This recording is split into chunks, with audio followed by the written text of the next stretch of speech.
Good morning, students. Welcome back to your lesson. That is organs of government. Okay. Till yesterday, we studied that generally both the houses of the parliament, both the houses, Rajya Sabha and Lok Sabha, these both the houses of the parliament, okay, meets for 3 times a year. 3 बार मिलता है. These meetings are called as sessions. That is the budget session, monsoon session, and the winter session. And for this, the Vice President of India, by virtue, according to the rules and regulation of his office, heads the office or chairman of Rajya Sabha. दोनों में से कोई एक, okay, का काम वो संभालते रहते हैं. दोनों काम उनके कंधे पर है. Vice president of India by virtue of his office heads the office, he conducts the office or looks after the office, or he is the chairman of Rajya Sabha also. Vice President is the chairman of Rajya Sabha also. Whereas the vice chairman, not the vice president, vice chairman of the Rajya Sabha is elected by the members of the Rajya Sabha from among themselves only. उनके बीच में से ही किसी को member चुना जाता है. The first chairman of the Rajya Sabha was Dr. Sarvapalli Radhakrishnan, which we studied yesterday. And now, what is the role of the Speaker of Lok Sabha? कौन होता है, क्या करते हैं, rules क्या है? The main function of the Speaker is to see that the proceedings, जो भी कार्रवाई होगी, जो भी मुद्दे पेश किए जाएंगे, that is all under the title proceedings, उसको कहते हैं. Of the Lok Sabha gets Speaker एकदम मेन बीच में बैठते हैं और प्रोसीडिंग्स को सुनते हैं और उसका डिसीजन लेते हैं. Of the Lok Sabha, it gets organised in a prescribed form.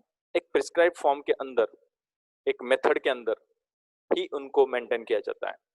So that he also takes care of maintaining the discipline of the Lok Sabha, order and dignity of the houses, और हाउसेस की रिस्पेक्ट जो है उसको भी ध्यान में रखा जाता है.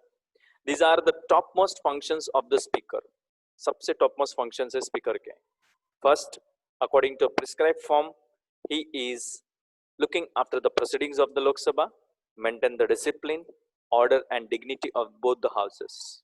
Now, second, the members of the Lok Sabha elect their speaker and deputy speaker, दोनों को चुनते हैं. लोकसभा के चुने गए मेंबर्स जो हम वोटिंग डाल के चुनकर लाते हैं, ये मेंबर्स स्पीकर को चुनते हैं. And second, along with the speaker they make the choice of deputy speaker also. Speaker absent है तो उसके बदले में उनके नीचे काम करने वाले या उनके साथ काम करने वाले डेप्यूटी स्पीकर को परमिशन दी जाती है. फ्रॉम अमंग देमसेल्व्स ओनली, उनके बीच में से किसी एक को स्पीकर बनाया जाता है. लेकिन इसमें खास करके एक चीज का ध्यान रखा जाता है. कौन सी?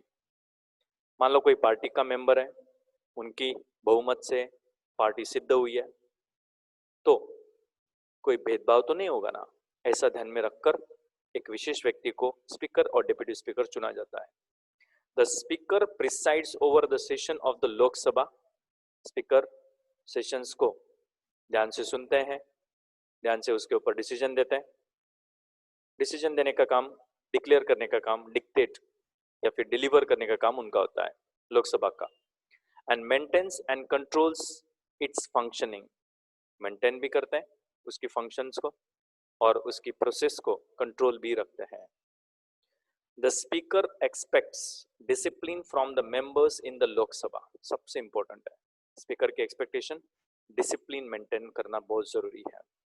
नहीं तो पार्लियामेंट में बहुत सारे हंगामे होते हैं और उसको स्पीकर खास करके as a main authority person वो मेंबर्स के डिसिप्लिन को मेंटेन करने का काम करता है. The speaker is the protector of the dignity of the house. Speaker का काम है कि रिस्पेक्ट बचाए रखे, कोई भी ऐसी खराब भाषा का, अब्यूज लैंग्वेज का यूज ना करें. His decisions in the house are final and conclusive. Conclude करने वाले, फाइनल डिसीजन देने वाले डिसीजंस होते हैं, क्योंकि उनके पास ये मुद्दे रखे जाते हैं और ऐसा ऐसा डिसीजन लिया गया, ऐसा वो तय करते हैं. Speaker can belong to any of the political party, जरूरी नहीं कि जो बहुमत से सिद्ध होकर आई है उसमें से ही स्पीकर होगा, जरूर नहीं है। ओके, विरोधी पक्ष में से भी चुना जा सकता है, तो कोई भी पॉलिटिकल पार्टी का वो हो सकता है स्पीकर, और can even have a strong support of any political party, या तो फिर किसी पॉलिटिकल पार्टी का स्ट्रॉन्ग सपोर्ट भी उन्हें मिल सकता है चुनकर आने के वक्त। बट आफ्टर बीइंग अपॉइंटेड, लेकिन एक बार उन्हें अपॉइंटमेंट अगर दे दी गई as a speaker of the Lok Sabha, तो उनसे एक ही चीज एक्सपेक्ट की जाती है, कौन सी, कि वो किसी भी प्रकार के मामले को भेदभाव की नजर से या अपनी पार्टी की नजर से ना देखें। It is expected that the speaker carries out the proceedings of the parliament in a very firm, that is a strong and without any partiality, that is impartial manner में, by gaining a majority of the members of the Lok Sabha, Lok Sabha के members की majority को ध्यान में रखते हुए या उनको अपनी तरफ खास करके आकर्षित करते हुए, ओके, क्या किया जाता है, by gaining a majority of the members of the Lok Sabha on a resolution to remove the speaker, majority अगर ये बताती है कि स्पीकर को हटाया जाए और इसके लिए रेजोल्यूशन पास किया जाता है, एक बिल की तरह पास किया जाता है सबकी तरफ से लिखकर कि ये स्पीकर भेदभाव कर रहा है तो उसे हटाया जाए, तो हटाया जा सकता है। With this a speaker can be removed from his post by giving a 14 days notice period, speaker को चांस दिया जाता है, 14 दिन का टाइम दिया जाता है, नोटिस पीरियड दिया जाता है, और उन्हें यह सिद्ध करना होता है, he has to prove it that the decision which he has taken was not wrong, वो सही बोल रहे थे, ऐसा उन्हें अगर प्रूफ करने का मौका मिला तो उन्हें कोई हटा नहीं सकता। Second, all the speeches and criticism, जो भी स्पीचेस दी जाती है और जो भी विरोध किया जाता है, एक पार्टी दूसरे पार्टी के खिलाफ विरोध करती है, भयंकर भाषा का इस्तेमाल भी होता है, जो हमारे कंट्री में है सिर्फ देखने को मिलता है, बहुत खराब है ये, specially in the Lok Sabha, is done by addressing the speaker only, और ये स्पीचेस और क्रिटिसिज्म लोकसभा में अगर विरोधी पक्ष अपनी बाजू रख रहा है तो वो स्पीकर को ध्यान में रखकर एड्रेस करते, माननीय महोदय, ऐसा करके उनको ही बताया जाना चाहिए, किसी मेंबर का नाम लेकर या किसी भी व्यक्ति का नाम लेकर उससे डायरेक्टली राज्यसभा या लोकसभा में बुलाया नहीं जा सकता, मतलब उसके नाम से या उस पार्टी के नाम से डायरेक्टली वर्ड्स यूज नहीं किए जाएंगे, डायरेक्टली नहीं यूज किए जाएंगे, हाँ, indirectly it can be done. The working in both the houses of the parliament can be carried out in either Hindi और इंग्लिश लैंग्वेज, दोनों में से कोई एक भाषा में पार्लियामेंट में प्रोसेस की जाती है पार्लियामेंट की। But a speaker can permit any member of the Lok Sabha to speak in his own language in case he does not know English or Hindi, लेकिन और एक सुविधा है इसमें, if any person belonging to some such a state who is not knowing Hindi or English, दोनों नहीं आते हैं उस पर्टिकुलर लोकसभा के मेंबर को, तो उन्हें अपनी भाषा में उससे बोलने को अलाउ किया जाता है और वो ट्रांसलेट करके स्पीकर के सामने मेंशन किया जाता है। If any member of the Lok Sabha remains absent for a continuous period of 60 days without informing the speaker, तो क्या होता है पता है, अगर कोई लोकसभा का मेंबर कंटिन्यूसली 60 डेज पीरियड तक एब्सेंट रहा, आता ही नहीं है, हाजिरी लगाने नहीं पहुंचता है, without informing the speaker, then his seat is declared as vacant, उनको उनके पोस्ट से उस मेंबर को हटाया जाता है और उनकी पोस्ट को वैकेंट, खाली हो गई है जगह, ऐसा करके दूसरी जगह भरी जाती है। लोकसभा के मेंबर को चुनकर उस सीट के लिए एक विशेष प्रकार की कार्रवाई की जाती है ना। पार्लियामेंट के अंदर, लोकसभा के अंदर एक वोट डालने की प्रोसेस होती है, कास्टिंग वोट बोलते हैं उसको। Casting means to put the vote, casting, cast CAST, सिर्फ CAST, to put the vote, and CASTE जाति पाति होती है, उसको बोलते हैं, तो ये फर्क है दोनों के बीच में। During any proceedings of the house, Lok Sabha या राज्यसभा के अंदर कोई भी कार्रवाई जब चल रही होती है, देयर अराइजेस एनी क्वेश्चन, कोई सवाल अगर उठा, और मैटर और प्रॉब्लम, कोई भी मामला, कोई भी समस्या अगर खड़ी हो जाती है, और डिस्कशन ऑन एनी बिल और एक्ट, या कोई बिल या एक्ट के ऊपर डिस्कशन हो रहा है, and decision upon it is to be taken especially when the number of votes in favor or against the matter are equal in number, then in such condition, तब उस वक्त voting की जाती है। उनमें से ज्यादा नंबर उस बिल को, उस एक्ट को, उस प्रॉब्लम को, इस मैटर को, कोई सवाल को, कोई भी मुद्दे को फेवर में है या उसके खिलाफ है, ये दोनों चेक किए जाते हैं। मैक्सिमम नंबर वोटिंग देखी जाती है, अगेंस्ट और in the favour of the matter, ये इक्वल होने चाहिए, और इक्वल इन नंबर, दोनों इक्वल नहीं हुए और उनमें से एक ज्यादा और एक कम हुआ कि ज्यादा वोटिंग बिल पास करने के लिए जा रही है तो बिल पास हो जाएगा, ज्यादा वोटिंग उसके खिलाफ है तो वो बिल रुक जाएगा। ओके, और ऐसे कंडीशन में, और अगर समान तरीके से दोनों की तरफ से समान, आधे जन बोलते हैं कि इसको पास करो, आधे एग्जैक्टली बोलते हैं इसको पास मत करो, तो उस वक्त क्या होगा? The speaker can give his deciding, okay, speaker को भी अधिकार होता है क्योंकि वो भी एक लोकसभा के चुने हुए मेंबर ही थे। So his deciding vote which is known as casting vote, सिर्फ लोकसभा के सभी मेंबर्स को अलाउड नहीं है ये, उसके अलावा speaker is also very important to cast his vote, and that one single vote will change the whole process. वो सिंगल वोट पूरी प्रोसेस को चेंज कर देगा, उस प्रोसेस को कास्टिंग वोट कहते हैं।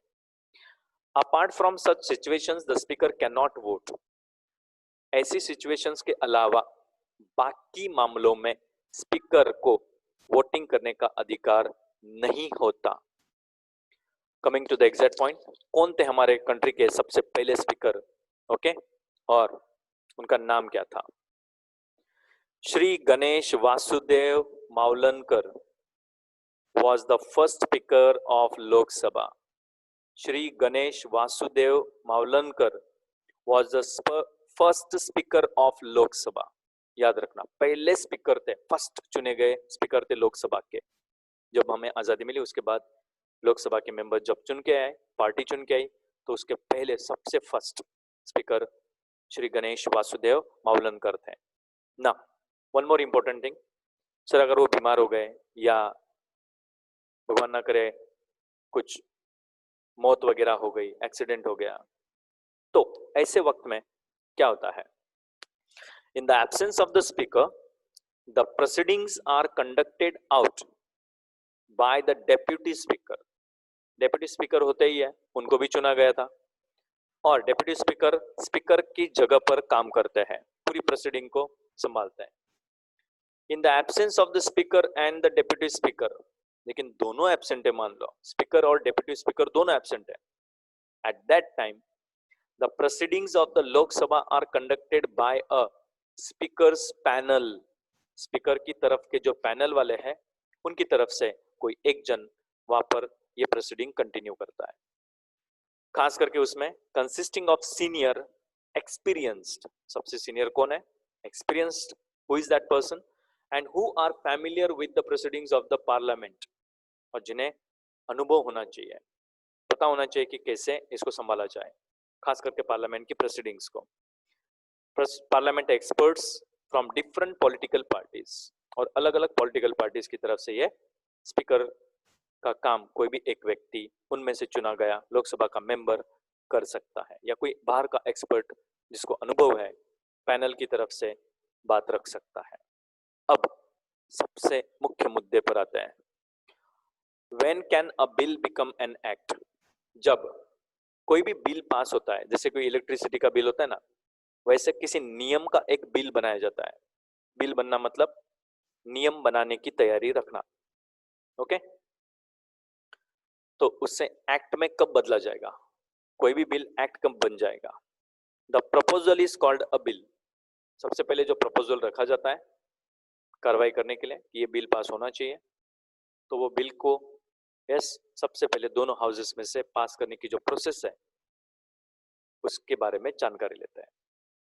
The parliament does the important work of, okay, parliament एक बहुत इंपॉर्टेंट काम करता है, of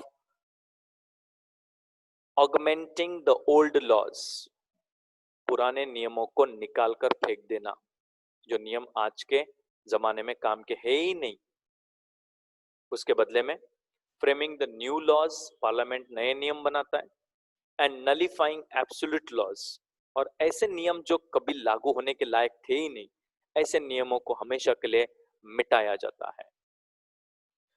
any of the bills, either ordinary bill, कोई भी प्रकार का बिल हो, चाहे वो ऑर्डिनरी बिल हो, मनी बिल हो, और the bill to amend constitution, constitution में बदलाव लाने का बिल, प्रस्ताव, प्रस्ताव को प्रपोजल बोलते हैं, चाहे फिर ऑर्डिनरी बिल है, मनी बिल है, या bill to amend the constitution, can become an act, वो परमानेंटली एक्ट बन सकता है, नियम बन जाता है, by passing through the following process, और उसकी प्रोसेस नीचे दी गई है।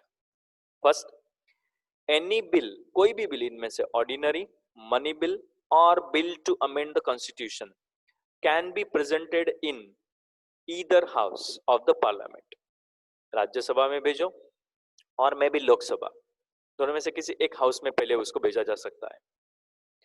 The bill can be presented by a minister, bill को कोई भी मिनिस्टर प्रेजेंट कर सकता है, और any member of the parliament, by the minister और any member of the parliament, parliament का कोई भी मेंबर, राज्यसभा का या लोकसभा का। इफ एनी डिस्प्यूट अराइजेस, और उस बिल पास करने में थोड़ी सी दुविधा आ रही है, डिस्प्यूट्स, क्राइसिस क्रिएट हो रहे हैं बिटवीन द टू हाउसेस, मतलब राज्यसभा में पास हो रहा है, लोकसभा में नहीं हो रहा है, या तो फिर लोकसभा में हो रहा है, राज्यसभा में नहीं हो रहा है, तो डिस्प्यूट अगर क्रिएट हुआ of the parliament regarding any bill, eight that time the president can call a joint sitting of both the houses of the parliament, president सीधा दोनों हाउसेस के मेंबर्स को प्रोसीडिंग के लिए एक साथ में बुलाएंगे। The proceedings of both the houses of the parliament in a joint sitting is chaired by the speaker. Speaker इनको संभालता है, प्रेसिडेंट बुलाते हैं दोनों हाउसेस के मेंबर्स को, जॉइंट सिटिंग होती है, और उसके चेयरपर्सन स्पीकर होते हैं।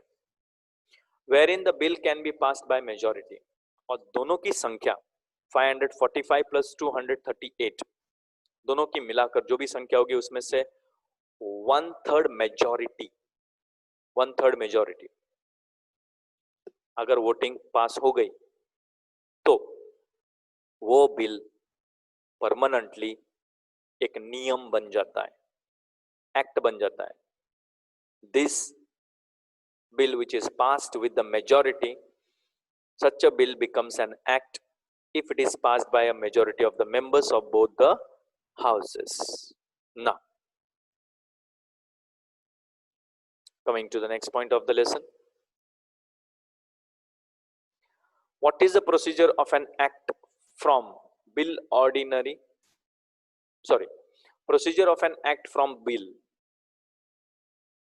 बिल से एक्ट की जो प्रोसीजर है, खास करके ऑर्डिनरी बिल की, नॉन फिनेंशियल बिल बोलते हैं उसको, जिसमें पैसे का कोई लेना देना नहीं होता है, कोई नियम लागू करना है नया कंट्री में, तो उसे एक प्रकार का ऑर्डिनरी बिल कहा जाता है। तो उसकी प्रोसेस क्या है? The procedure of presenting a bill in the house of the parliament by minister is called first reading of the bill. जो प्रोसीजर होती है जब बिल को प्रेजेंट किया जाता है, when it is presented in the house of the parliament, any house of the parliament, by any minister, okay, is called first reading। सबसे पहले प्रस्ताव रखा जाता है, तो उस रीडिंग को फर्स्ट रीडिंग कहा जाता है बिल का। where in the title, objectives and the reasons of the bill are described। इसमें टाइटल, ऑब्जेक्टिव्स क्या है, इस बिल को पास करने के पीछे मेन ध्येय क्या है, और इसके कारण क्या है, बिल पास होने से क्या फायदा होगा, क्या नुकसान हो सकता है, ये सब डिस्क्राइब किया जाएगा। ना after that, before presenting any bill in the state legislative assembly, लेकिन कोई भी bill, any bill which is presented in the state legislature assembly, before that what is taking place, the recommendation of the chairman of the house, उसके पहले chairman जो होते हैं house के, उनके पास से रिकमेंडेशन की जाती है, is the bill correct, just read it first then we will present it. And before presenting any bill in the centre, okay, chairman of the house of the state legislative assembly and if it is at the central level, center में अगर bill pass हो रहा है, so the recommendation of the president is required. President's recommendation is necessary at that time. In the first reading of the bill, the general information of the bill is discussed upon. पहली first reading जब होती है bill की, the general information, common type की information bill की, okay, सबसे पहले house में जाकर डिस्कस की जाती है. Objections must be with reasons. और अगर कोई इसके ऊपर ऑब्जेक्शन उठाना चाहता है, if anybody is objecting the bill, there must be a genuine reason, and voting is done if necessary. If there is no proper majority of 1/3 members, then at that time voting process is done. Okay, if the bill passes very easily, then there is no need of voting. But if the bill is objected with proper reasons, so at that time the voting is done if it is found necessary. Now next, section wise discussion is done for every point. According to every section, discussion takes place, and that discussion is done for every point which is mentioned in the bill. Its objectives and its repercussions, उसके objectives और उसके खिलाफ होने वाले repercussions are examined. परिणाम क्या होगा, अच्छा या बुरा, whatever repercussions are there, whatever objections are there, उनको examine किया जाता है अच्छे से. Amendments are done in it on the basis of public. Amendments इसके ऊपर बदलाव खास करके तब किए जाते हैं जब पब्लिक का ओपिनियन, ग्रुप्स, एसोसिएशंस या कोई इंस्टीट्यूशंस और opinion of the opposition party या अपोजिशन पार्टी का भी ओपिनियन लिया जाता है, तब जाकर वो बदलाव किए जाता है, खास करके कॉन्स्टिट्यूशन में. Important point is voting is carried out on that, और इसके आधार पर ही वोटिंग की जाती है कि ये बिल पास होना चाहिए या नहीं. सादी सिंपल भाषा में ये सब जब प्रोसेस होती है तो सभी चीजों का ख्याल रखा जाता है, ये याद रखना है. और वो एक्ट बनने के पहले उसका विरोध करने वाले या उसकी तरफ से बात करने वाले दोनों को ध्यान में रखा जाता है. उनमें से ज्यादा नंबर किसका है, उसके फेवर वाले या उसके अपोज करने वाले, ये ध्यान में रखकर ही बिल का आगे का कार्रवाई होता है. Sometimes due to the workload of the house, a bill cannot be discussed in detail. कभी कभी राज्यसभा या लोकसभा के अंदर वर्कलोड जो है बहुत ज्यादा हो जाता है, तो ऐसे हालात में बिल के बारे में डिस्कशंस डिटेल में नहीं की जाती है, सिर्फ बिल हल्के से रीड किया जाता है. Therefore, it is handed over to a committee comprising of subject experts. और इसलिए ये बिल जो है, जो सब्जेक्ट एक्सपर्ट्स होते हैं और जो मेंबर्स जिनको स्पेशल नॉलेज है, इनके हाथों में ये बिल सौंप दिया जाता है ताकि वो घर पे जाकर उसे पढ़े या अपने ऑफिस में बैठकर उसकी छानवान करें, एक्सपर्ट्स का सलाह लेने का काम करें, मेंबर्स के साथ बात करें, and then after examining the bill, then it is decided it will be passed or not. Then keeping in view the public opinion, और पब्लिक का ओपिनियन ध्यान में रखते हुए they undergo necessary discussion, और जरूरी डिस्कशंस किए जाते हैं उसके ऊपर, and suggest the required changes therein, और इसके अंदर क्या बदलाव होने चाहिए, क्या ये बिल सही रहेगा, क्या हमारे कंट्री के लिए, हमारे कंट्री के लोगों के लिए इसका फायदा होगा या नुकसान हो सकता है, इसके ऊपर चर्चा की जाती है. The report of the committee is submitted to the house, और फिर इसके बाद सब कुछ ध्यान में लेते हुए एक नया रिपोर्ट बनाया जाता है, और ये रिपोर्ट वो एक्सपर्ट्स और वो मेंबर्स जाकर सीधा हाउस में सबमिट करते हैं.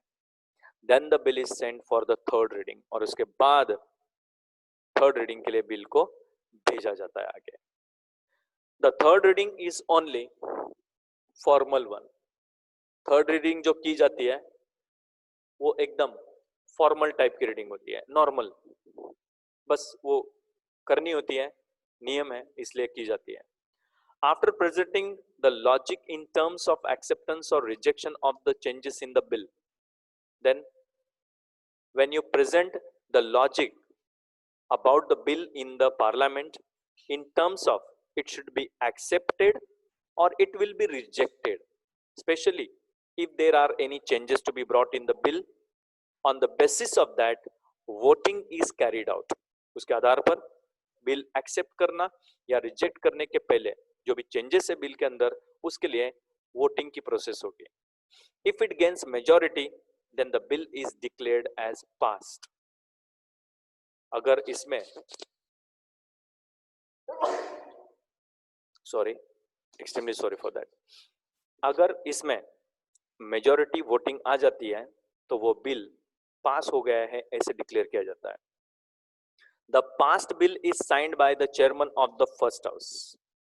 जहां पर सबसे first time first house Rajya Sabha और लोकसभा जहां पर ये बिल पहले पढ़ा गया था, there the chairman signs it and then it is sent to the second house. First house में से फिर वो आगे सेकंड हाउस में भेजा जाता है. The bill goes through the same process in second house. वहां पर भी ऐसी प्रोसेस होगी जो अब तक हमने पढ़ी. वहां पर भी विरोध होगा, वहां पर भी कुछ जन एक्सेप्ट करेंगे, कुछ जन उसको रिजेक्ट करेंगे, फिर उसके बाद वोटिंग होगा, फिर उसके बाद उसके चेयरमैन उसके ऊपर साइन करेंगे and then after the whole process same way both the houses are having the same process. Okay, if the bill passes in the second house, और अगर ऐसे हालात में सेकंड हाउस में बिल पास हो गया with its necessary changes, amendments मतलब changes, then straight it is sent to the president's signature. और उसके बाद सीधा बिल प्रेसिडेंट की सिग्नेचर के लिए ऊपर भेजा जाता है. And after receiving president's assent, president की तरफ से उसके ऊपर मुहर लगने के बाद या उनकी सिग्नेचर के बाद the bill becomes an act. तो वो बिल परमानेंटली एक एक्ट बन जाता है. So this points of changes in the bill और making the bill as an act is very necessary. लेकिन एक गड़बड़ कहां पर होगी, देखो ध्यान से सुनना इसको. But if the bill is not passed in the second house of the parliament, second house में अगर बिल एक हाउस में पास हो गया, सेकंड हाउस में पास नहीं हुआ, जैसे कि राज्यसभा में से वो पसार होकर लोकसभा में आया, तो लोकसभा में से तो पास हो ही जाता है लगभग, लेकिन लोकसभा से राज्यसभा में जब जाता है सेकंड हाउस उसको बोलता है it is again sent to the first house. वो बिल वापस भेज देते हैं, हमें नहीं मंजूर है, फर्स्ट हाउस में वापस उसको भेज देते हैं. अब ये प्रोसेस नॉमिनल है, कुछ काम की है ही नहीं एक्चुअली में, लेकिन नियम बनाया गया था कि ऐसा होना चाहिए, इसलिए वो प्रोसेस की जाती है. वापस उसे फर्स्ट हाउस में भेज देते हैं. If the second house keeps the bill for more than 6 months, और उस बिल को अगर सेकंड, ध्यान देना इसको, वापस ध्यान में लेना, सेकंड हाउस में बिल अगर पास नहीं हुआ तो उसे पहले हाउस में वापस रखा जाता है. और अगर नहीं भेजा वापस और उसको अगर सेकंड हाउस ने लंबे समय तक 6 months के पीरियड के ऊपर अगर रख लिया तो ऐसे समझा जाता है it is understood that the bill is rejected. ऐसे समझा जाता है कि बिल रिजेक्ट हो चुका है.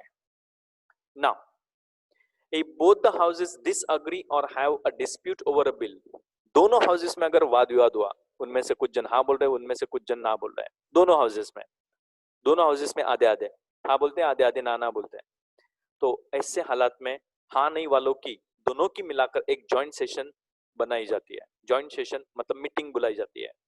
इस समन मींस कॉल्ड, दोनों को एक साथ में प्रेसिडेंट बुला लेते हैं. And in the joint session of the parliament, the disputes are tried to be resolved through gaining the majorities.